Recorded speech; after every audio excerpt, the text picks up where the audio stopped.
This house has a very tiny hole where bees were going in and making themselves at home. Welcome to my desk, which is very messy. This is story time about bees going into a house. So this is the house. It's 2 stories, and there's a chimney on the side.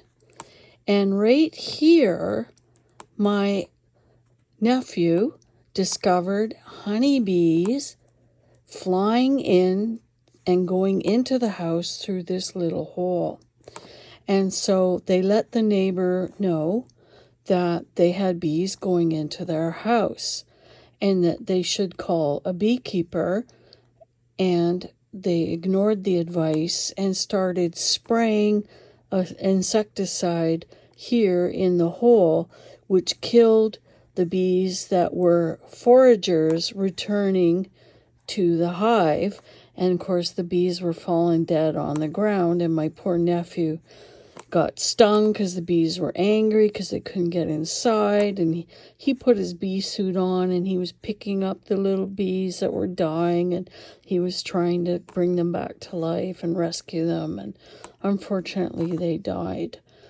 And so my sister basically said, there's a real issue with the bees being angry and stinging, and you really need to call a beekeeper.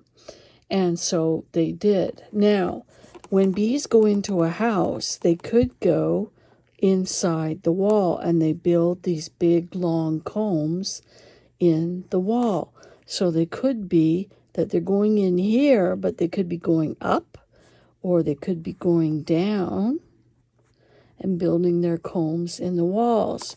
So if you were able to spray this whole area and kill all the bees, it's not advised that you do that, because you still have honeycombs with honey, which over time will leak, and it could leak and come out onto your floor, onto the wall, and make it all dirty.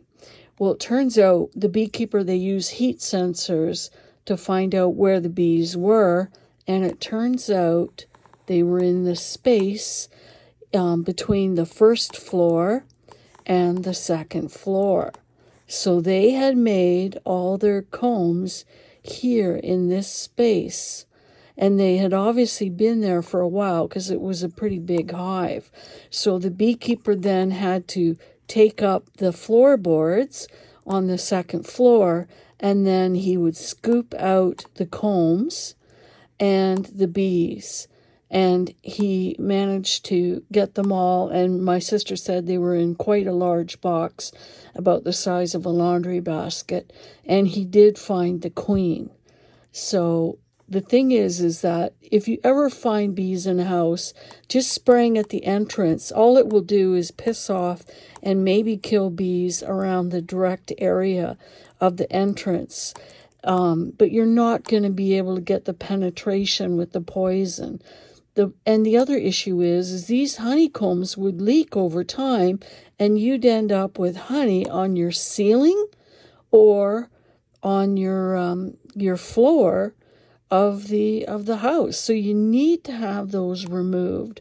So please don't kill bees. I mean, bees don't need to be killed. You just accept the fact that if they're in the wall or the floor, that you need to open up the area and have them removed, and beekeepers will come and do that for you. They charge a very reasonable price. They will also, once he removed everything, he blocked off the entrance, so then no future bees or any other insects could come in. So that's how the story ends, with the beekeeper leaving with his laundry basket full of combs and bees, which he will put in a hive in a bee yard. And they have their queen with her crown. And so they will live happily ever after. I have to draw 6 legs. 1, 2, 3, 4, 5, 6. Well, anyway, 6 legs on a bee. So that's the story.